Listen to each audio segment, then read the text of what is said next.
Welcome to Spotlight on the Arts. I'm Patrick Christiano, your host, the publisher of TheaterLife.com, a website for theater buffs. And I have a really cool guest today, Steve Guttenberg, the film star, and who has just opened a new play at Bay Street Theater in Sag Harbor. And it is called The Bible According to Guttenberg. Is that correct? No, it's called Tales from the Gutenberg Bible, but I knew I had it wrong. That's why I asked you. that's okay. That's okay. I'm glad to be on your show, Patrick, and we're so thrilled to be at the Bay Street Theater in Sag Harbor.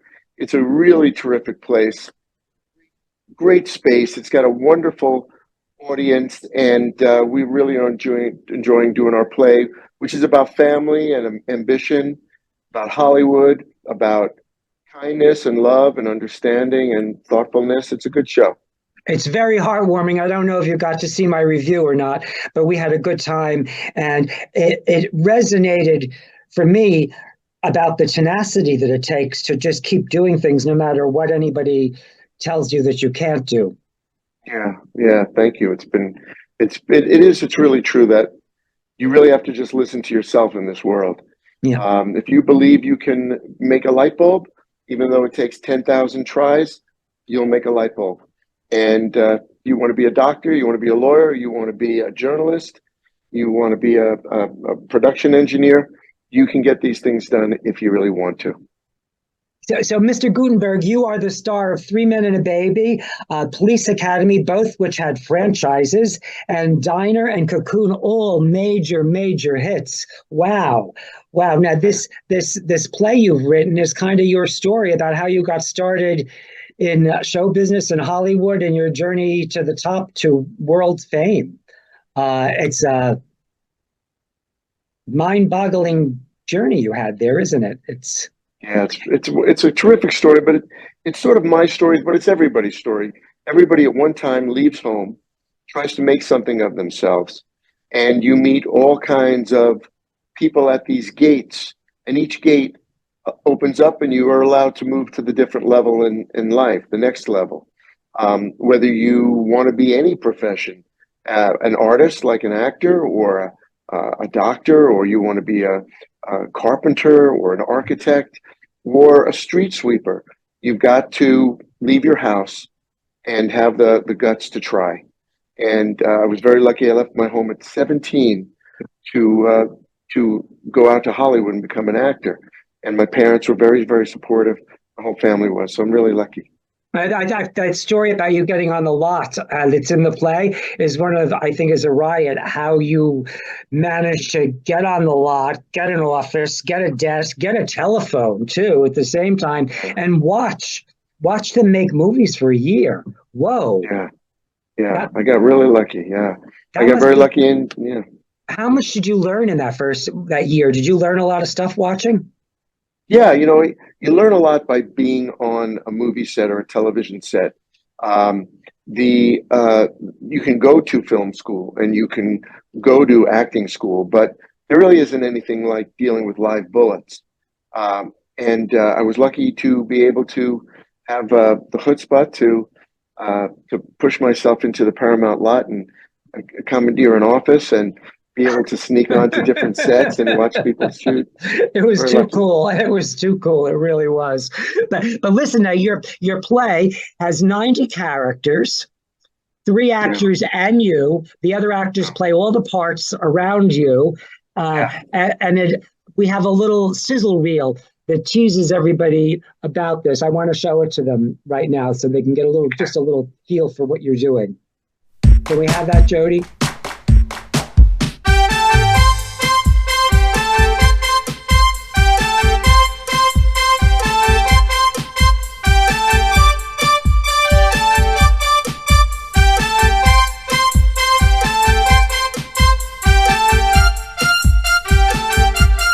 August 27th. And what else do I want to? Oh, I digressed a little bit because I wanted to show that reel. But you've worked with so many interesting people. What's your favorite story of your favorite person that you met? Is there a favorite? Probably the favorite person I met is my father, who Ah, always inspired me and always was behind me.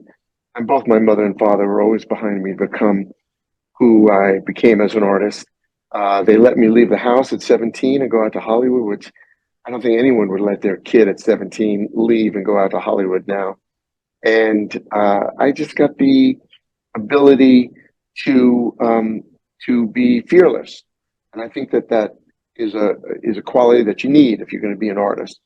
To just be fearless and go out there and sing your own song, and then you never know what's going to happen. You know, someone might like your song, and then say, "Hey, come sing it at my theater. Come sing it on my television show. Come sing your song on my movie." Yeah, I think you had fearless instilled in you, and your parents cultivated it so it got stronger and stronger. So you really understood who you were and took the actions you needed to do when the opportunities presented themselves. It sounds like to me.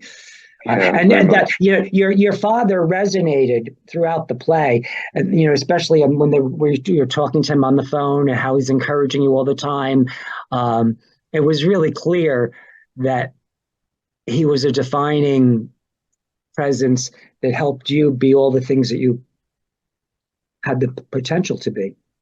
Yeah, was a very wise man. He passed last year, but he really believed in enjoying life while you're working hard. And he believed in study, education. Um, he uh, he was someone who was quite optimistic about life, and he just saw every day as an opportunity to improve yourself, to learn, to grow in all kinds of different ways, and to give, be generous of yourself to everybody else. Yeah, and you honor him by manifesting all that and showing it by the things that he instilled in you. Thank you. It's beautiful. It was so apparent in the piece too, in the Bible according to Guttenberg. Yeah, Gutenberg, excuse me. yeah, Uh, do people mix up your name like that often, or do they always get it right? yeah. Pretty much now they get it right because I'm pretty well known. But when I was younger, it was always something that somebody played with because it is quite a long name. But you know, uh, Schwarzenegger sort of put that to bed, I guess. So you're a chip off the Schwarzenegger block a little bit, right? Yeah, maybe, right? I guess so.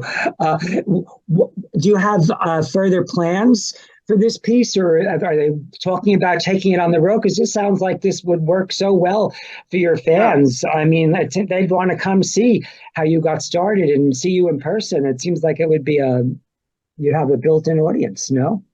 yeah. We want to take it out to Chicago and to Dallas and Miami and Los Angeles. We want to take it to London and Paris. We are going to take it to Australia and Germany. Paris too. Wow. Yeah, Yeah, yeah, I because mean, they we are. actually do. They do English. They do English language plays in Paris. Uh-huh. You have a dynamite cast. They are so. Incredible. That's Arnie Burton and Karine Montalban and Dan Dominguez and Steve DeRosa. Pretty fantastic. They have to do some razzle dazzle work there. It's really hard lifting. It is, and it's just they're so talented. I'm so lucky. And people mistake it for a one man show, which it's not. It's No, an it's not. actual play. It's a play. So can we talk a little about David Saint, your Yeah, director, and he had a lot to do with shaping the play. Is that correct?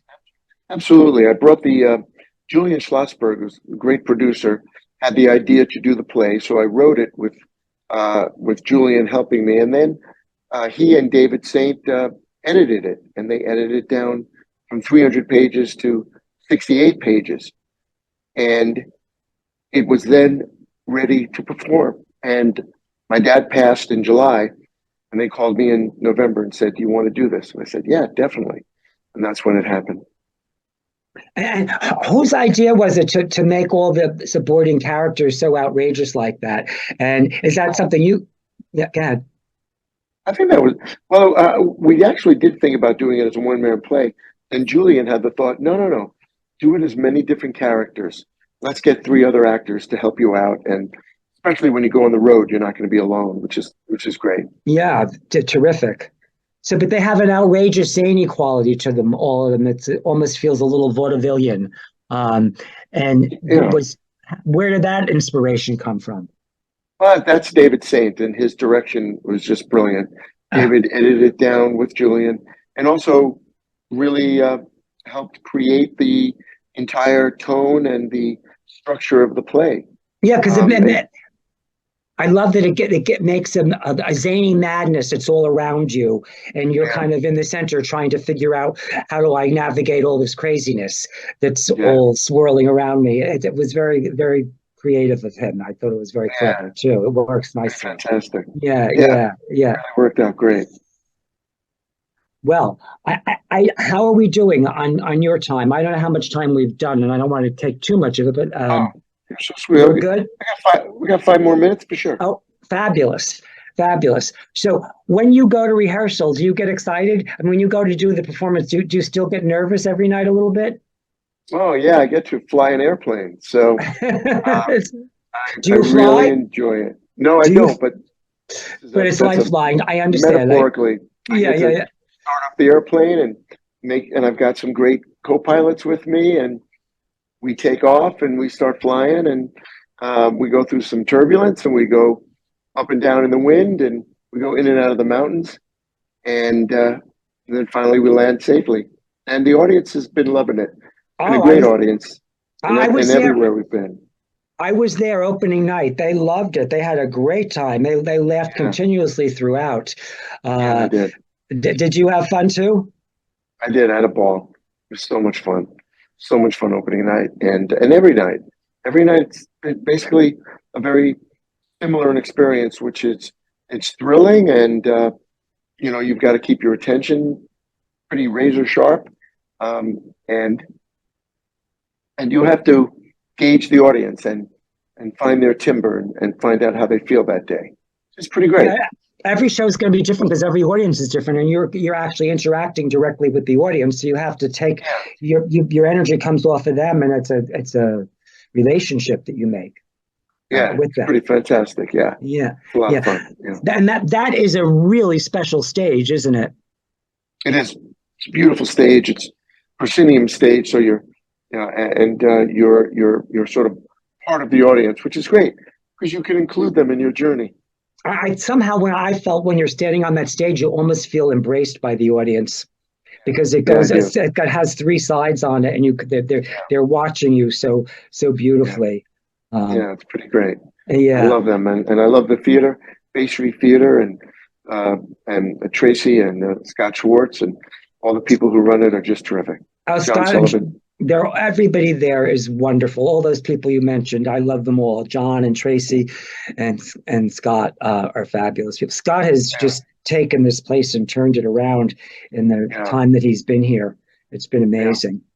Pretty So fantastic. thank you for coming here to Bay Street Theater, and thank you for bringing your wonderful show about your journey to Hollywood and your success beyond.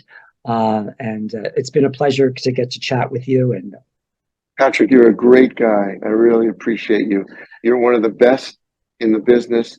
You're a good person. You're a great journalist. You're a kind person, and your spirit just comes through. And you lightened up my day, and you made my day better. well, if you spot it, you got it. Thank you. I'll say thank you too. Thanks, Patrick, and thanks, Jody.